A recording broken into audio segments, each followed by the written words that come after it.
Need to remove the SIM card from your T-Mobile router? This is essential for troubleshooting, swapping devices, or upgrading your service. First and foremost, power off your router completely. Unplug it from the wall and wait 30 to 60 seconds to ensure it's fully discharged. This prevents electrical damage and data corruption. Next, locate the SIM card slot. On most T-Mobile routers, like the Arcadian KVD21, it's on the back or side. Use the provided SIM eject tool or a paper clip to gently push into the pinhole. The SIM tray will pop out. Carefully remove the SIM card. Avoid touching the gold contacts and ground yourself by touching a metal object to prevent static electricity damage.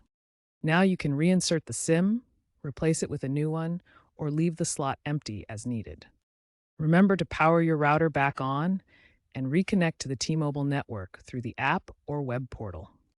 Safety is paramount when handling your T-Mobile router's SIM card. Always power off the router before removal. Removing the SIM while the router is on can cause service disruptions or even damage the device. Be gentle with the SIM card slot to prevent jamming or breaking the tray. If you encounter resistance, don't force it.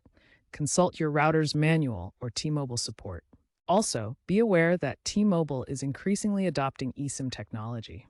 While most home internet gateways still use physical SIMs, future devices may rely solely on embedded SIMs, eliminating the need for manual removal. For the latest procedures specific to your router model, always refer to the official T-Mobile documentation. Handle with care to avoid voiding your warranty.